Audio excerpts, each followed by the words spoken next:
జనార్దన్ చెప్పండి, ఇప్పుడు ఏది హెచ్సిఏ ఏదైతే ఈ భూమి ఉందో వ్యవహారము అది ప్రభుత్వ భూమి కాదు అని చెప్పేసి వాళ్ళు స్టే తెచ్చుకొని వాళ్ళు అమ్మదామని ప్రయత్నం చేస్తే స్టూడెంట్స్ ధర్నా చేసి ఇష్యూ జరిగింది. ఇప్పుడేమో సుప్రీంకోర్టు స్టే ఇచ్చింది.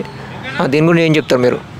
అది ప్రభుత్వము కొంతవరకు మంచిగా చేసింది. ఆ మంచిని అట్టనే కొనసాగిస్తే ఇంకా మంచి జరిగేది.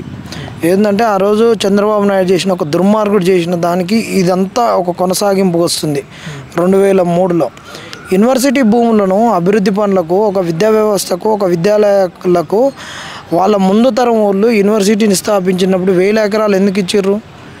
భూమి బతుకున్నంత కాలము, జనాభా ఉన్నంత కాలము యూనివర్సిటీ అనేది, విద్యా వ్యవస్థ అనేది కాలానుగుణం కొన్ని డిపార్ట్మెంట్లు వస్తాయని 1000 ఎకరాలు ఇచ్చారు. ఉస్మాన్ యూనివర్సిటీకి 2000 ఎకరాలు, ఇప్పుడు హెచ్సికి కూడా అట్లనే 2000 ఎకరాల పైచీలకి ఇస్తే వీళ్ళు ఆ భూములను గుంజుకుంటారు. వాటిల్లో ఉండేటువంటి పిల్లలకు మంచిగా వాతావరణం ఉండాలి, ఒక పొల్యూషన్ ఫ్రీ ఉండాలి, అవసరాల కొద్దీ ఈ డిపార్ట్మెంట్లు పెరుగుతాయి, వాటికి భూములు ఉండాలి. ఏదో ఇప్పుడు ఇంటర్మీడియట్ శ్రీ చైతన్య నారాయణ కాలేజీలు కాదు కదా డబ్బలెక్క పెడుతందుకు. వాళ్ళు అంత దురదృష్టతో ఉన్నప్పుడు వీళ్ళు యూనివర్సిటీ భూములను అంతటా అంతే అట్లా తీయడం అనేది చాలా దుర్మార్గం. అందులో భాగంగానే ఈ దొంగోడు చంద్రబాబు నాయుడు లంగగాడు ఏం చేసిండంటే ఆయన కావాలని ప్రైవేట్ కప్ప చెప్పి పెట్టినట్టు అక్కడ అప్పుడు ఇంటర్నేషనల్ గేమ్స్కి వచ్చినప్పుడు బాలయోగిది స్టేడియం కట్టియడము, అప్పుడే అక్కడ ఒక స్పోర్ట్స్ అకాడమీకి బిల్లీరావుకు అప్పచెప్పినప్పుడు అప్పట్లోనే యూనివర్సిటీలో బాగా గొడవలు జరిగినాయి, ధర్నాలు జరిగినాయి. 2003లో అప్పుడు జరిగినప్పుడు అంత ఇంత సోషల్ మీడియా లేదు, ఏది లేదు. అప్పుడే విద్యార్థులు, ఉపాధ్యాయులు అందరూ బాగా ప్రతిఘటించారు.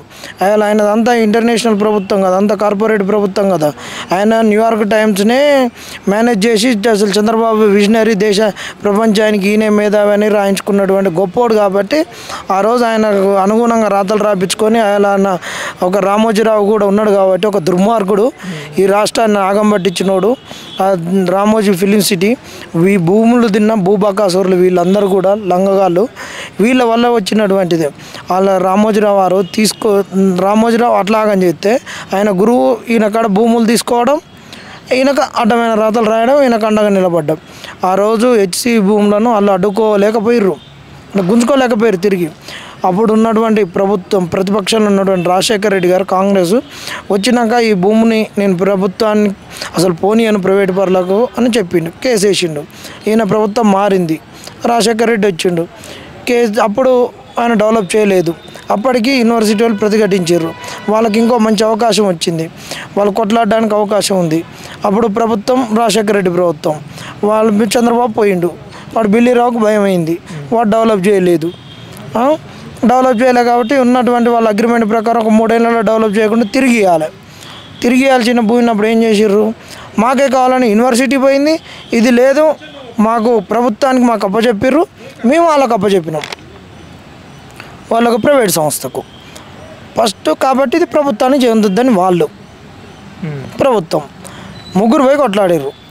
ప్రైవేట్ వ్యక్తి నువ్వు డెవలప్ చేయలే కాబట్టి ఇవ్వాల్సిందే అని చెప్పేసి ప్రభుత్వం కొట్లాడింది. అప్పుడే తెలంగాణ ఉద్యమం రావడం, ఇవన్నీ మారడం, ప్రభుత్వాలు అవన్నీ అయిపోయినాయి.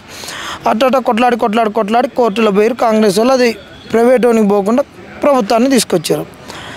మరి ఈరోజు నువ్వు తీసుకొచ్చినా మంచిదే, అది యూనివర్సిటీ భూమే కదా, అది మీ ఇందిరాగాంధీ ఇచ్చిందే కదా, తెలంగాణ ఉద్యమంలో సాధించుకున్నటువంటి ఒక మొదటి విజయం కదా. మరి ఆ భూమిని మరి యూనివర్సిటీకి ఎందుకు అప్పచెప్పట్లేవు? యూనివర్సిటీకి ఇవ్వాలి కదా. యూనివర్సిటీకి ఇవ్వకుండా నువ్వెందుకు తీసుకున్నావు? నీకెందుకు నీ ప్రభుత్వానికి? మరి అందుకే కదా ఇవాళ నీకు అందరూ అయ్యాలి యూనివర్సిటీకి వచ్చి డెవలప్ చేద్దామని తీసుకున్నాను అని చెప్పి చెప్తాను. ఏం డెవలప్ చేస్తాడు? యూనివర్సిటీకి ఇచ్చి ఇంకో 2 డిపార్ట్మెంట్లను తీసుకొని రా, మోడీ కాడ కొట్లాడు 2 డిపార్ట్మెంట్లు తీసుకురా. తెలంగాణకు ఇప్పుడు అటు సైడ్ 4th సిటీ కాకుండా ఇక్కడ కూడా ఐటీ డెవలప్ చేయడానికి ఐటీ డెవలప్ తెలంగాణ ఎంత డెవలప్ చేస్తావు? అక్కడ ఫైనాన్షియల్ డిస్ట్రిక్ట్లో పొద్దున్న మేము పోయినాం, పన్నెండు పొద్దున్న పోతే 8 నుంచి 11, 12 దాకా ఒకటే ట్రాఫిక్ జామ్. ఇంకా హైదరాబాద్లో ఎంత ట్రాఫిక్ జామ్ చేస్తారు? మొత్తం హైదరాబాద్లోనే డెవలప్మెంట్. అక్కడ విప్రోకు ఆడ ఏమున్నాయి, గుట్టలు పుట్టలు ఉన్నాయి, డెవలప్ చేయరు. అది ఆయన బాచుపల్లి కంపెనీ వస్తేనే ఉద్యోగాలు వస్తాయని అవును, కంపెనీ వస్తేనే వచ్చినాయి. ఇప్పుడు నిజామాబాద్ లేదా డెవలప్ చేయాలంటే? కరీంనగర్ లేదా పెద్ద సిటీ? వరంగల్ లేదా? ఇవాళ ఏది అంతటికి రోడ్డు అనేది కనెక్టివిటీ పెరిగింది. హైదరాబాద్కి ఎటు పోయినా 2 గంటలలో పోవచ్చు. ఎయిర్పోర్ట్లు రీజనల్ ఎయిర్పోర్ట్లు రోడ్లను 6 లైన్స్ చెయ్యి, మంచిగా అన్నిటిల్లో ఒక్కడిని అభివృద్ధి ఎందుకు అయ్యాలను? ఒక్కడ అభివృద్ధి చేసినావు కాబట్టికే కదా హైదరాబాద్ ఇయ్యను, హైదరాబాద్ లేని తెలంగాణ అంటే ఊకుంది. హైదరాబాద్ మా గుండెకాయ లేని మొండాన్ని మాకెందుకు, శవాన్ని మాకెందుకు ఇస్తున్నావు అన్నావు. ఇవాళ కూడా నువ్వు అభివృద్ధిని మళ్ళీ హైదరాబాద్ చుట్టూ ఎందుకు నడుపుతావు? హైదరాబాద్కు దూరంగా తీసుకుపోరాదు. దాన్ని ఎందుకు తీసుకున్నట్టు మీరు అనుకుంటారు మీరు? అది అక్కడ ఏంటంటే భూములకు రేట్లు పెరిగినాయి, భూములకు రెక్కలు వచ్చినాయి, భూములకు విపరీతమైనటువంటి రేట్లు, ధరలు, తొండలు గుడ్లు పెట్టినటువంటి భూములు ఇవాళ టన్నుల కొద్ది బంగారాన్ని పండిస్తున్నాయి, ధనాన్ని. ఈ భూములను వేలం వేసి డబ్బులు తెచ్చుకొని వీళ్ళు ఉచిత హామీలను నెరవేర్చుకోవడానికి.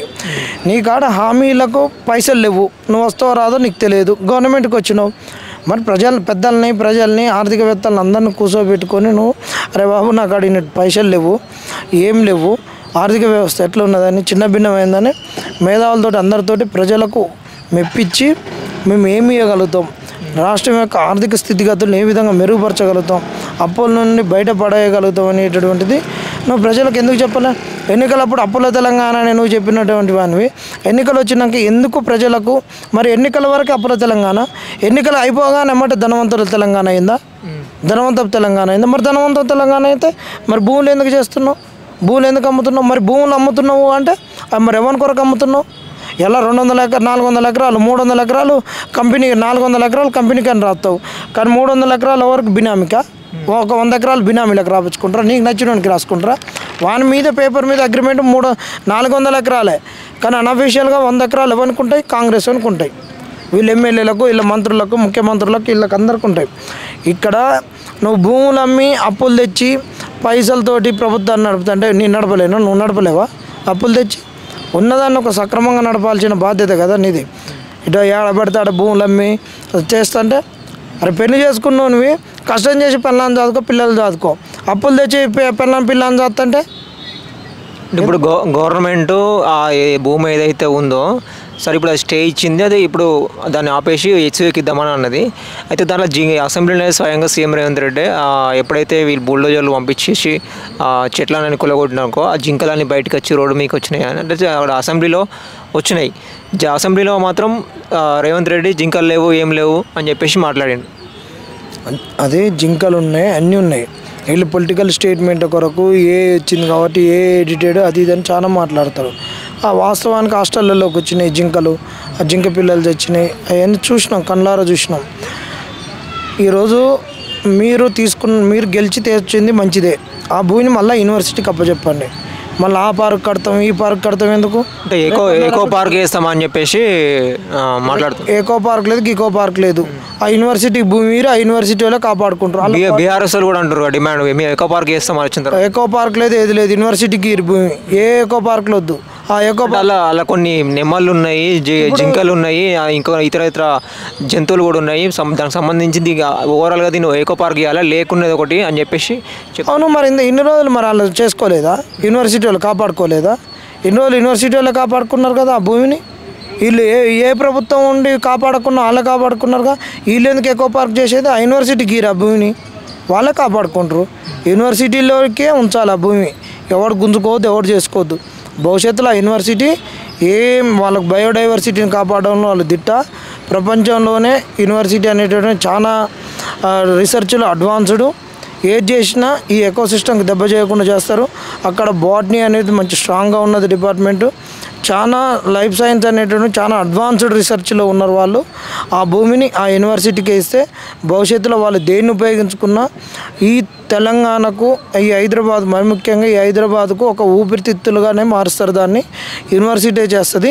మీరు ఈ ప్రభుత్వం దాన్ని ఎకో పార్క్గా మార్చొద్దు, బీఆర్ఎస్ మార్చొద్దు, బీజేపీ మార్చొద్దు, ఎవడు మార్చొద్దు. ఇలా బీజేపీ వాళ్ళు కూడా దొంగలే. మరి అలా చంద్రబాబు నాయుడు తోటి ఎన్డీఏ ప్రభుత్వం మద్దతుగా నడిచినటువంటి ఎన్డీఏ ప్రభుత్వం అలా గడ్డి బీకి రాయాలా? ఇలా ఎవడు కూడా ఏం చేయొద్దు. ఆ భూమిని ఖచ్చితంగా ఆ యూనివర్సిటీదే, ఆ యూనివర్సిటీకే ఇవ్వాల్సిందే. ఆ రోజు వచ్చినటువంటిది ఒక యాక్ట్ ద్వారా వచ్చింది. వీళ్ళు ఎట్ట అమ్ముతారు? వీళ్ళకి ఏ అధికారంతో అసలు అమ్మిర్రు? అసలు ఆ భూమిని ప్రభుత్వానికి ఎట్టప్పచెప్పిండి ఆ యూనివర్సిటీ వీసి? ఆ లంగాలు అతుకోరు కూడా యూనివర్సిటీ వీసి ఆ రోజు ఉన్నోడు చేపట్టుకి ఈరోజు మేము అంటున్నాయి ఉస్మాన్ యూనివర్సిటీ భూములు గుంజుకోవద్దు, తెలుగు యూనివర్సిటీ కూడా బాచిపల్లి పోయింది, సెంటర్లో ఉంది, ఆ భూమిని కూడా గుంజుకోవద్దు. యూనివర్సిటీ వీసిల్లారా మీరు ఇలాంటి భూములను ప్రభుత్వానికి అప్పచెప్పొద్దు. మీకు ఇచ్చినటువంటి భూములను మీరు కాపాడుకోవాల్సిందే, అభివృద్ధి చెందించుకోవాల్సిందే. వీటిని కనుక మీరు కనుక వేరే వాళ్ళకి అప్పచెప్తే మాత్రం ఎట్టి పరిస్థితుల్లో ఊకునేది లేదు. ప్రభుత్వానికి వద్దే వద్దు. యూనివర్సిటీలకు ఇచ్చిన భూములు, స్కూళ్ళ వాళ్ళకి ఇచ్చినటువంటి భూములు, కాలేజీలకు ఇచ్చినటువంటి భూములు వాటిని కాపాడుకోవాల్సిందే. అవి వాటికే ఉండాలి. అభివృద్ధి పేరుతో వాటిని గుంజుకోవద్దు. అభివృద్ధి చేయాలంటే ఎక్కడైనా పొరంబోకు భూములు ఉంటే, ఇంకే వేరే భూములు ఉంటే ఆ భూములు తీసుకోరు. ఎక్కడ భూములు గుంజుకుంటున్నా కానీ ఒక కనీసము వాళ్ళతోటి చర్చలు చేద్దామనే ఆలోచన ఏ ప్రభుత్వాలకు లేదు. ఎందుకు ఇంత తయారవుతారో అర్థం కావట్లేదు. ఎందుకంటే భూములకు రేట్లు వచ్చినాయి.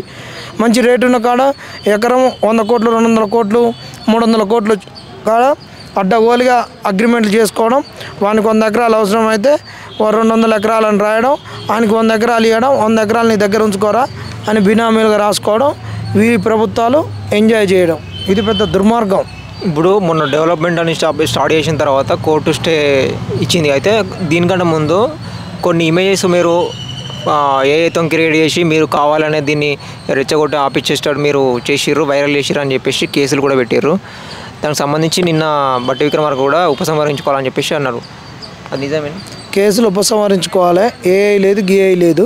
కాంగ్రెస్ వాళ్ళే పెడతారు. అది ఏఐ పెట్టి మళ్ళీ ప్రతిపక్షాల మీద విద్యార్థులు అబద్ధం ఫేక్ ప్రచారం చేశారని చెప్పేసి ఫేక్ ప్రచారము అధికార పార్టీ చేస్తుంది, వాళ్ళే చేస్తారు, మళ్ళీ పక్కన మీద నూకుతారు. ఇష్యూ డైవర్ట్ చేయడానికి బ్రదర్, అంతే. అది వాళ్ళు అక్కడ జింకలు లేని సస్తున్నాయి అన్నీ తెలుసు కదా. దాని గురించి ఎక్కువ ఈ ఫేక్ గురించి మాట్లాడాలి. ఈ ఫేక్ ఓడి చేస్తాడు, ఇష్యూని డైవర్ట్ చేయడానికి ఆడే చేస్తాడు. అరే మొన్న మేము ఉద్యమం చేస్తుంటే అంతా చేస్తుంటే వీళ్ళే పిక్ పాకెటర్లను ఒక 3-4 పంపించేసి వాళ్ళ దొంగతనం జరిగింది, అది దాన్ని లొల్లి పెట్టేయడానికి పిక్ పాకెటర్లను మా మధ్యలో ఆ రోజు బండి సంజయ్ వచ్చినప్పుడు చేసినటువంటి దుర్మార్గులు ఇప్పుడు కాంగ్రెస్ వాళ్ళు పోలీసు వాళ్ళకి పంపించి 10 మంది పిక్ పాకెటర్లను పంపి ఆడ లొల్లి కడిపోయేసరికి ఇలా ఫోన్లు ఉండొద్దు, ఏది ఉండొద్దు, వీళ్ళు లొల్లి పెట్టుకుని కావాలని వాళ్ళు ఒక కుట్ర చేసినటువంటి వాళ్ళు దుర్మార్గులు. ఇది కూడా అంతే, వాళ్ళే క్రియేట్ చేస్తారు, వాళ్ళే పంపిస్తారు. Thank you Janardhan.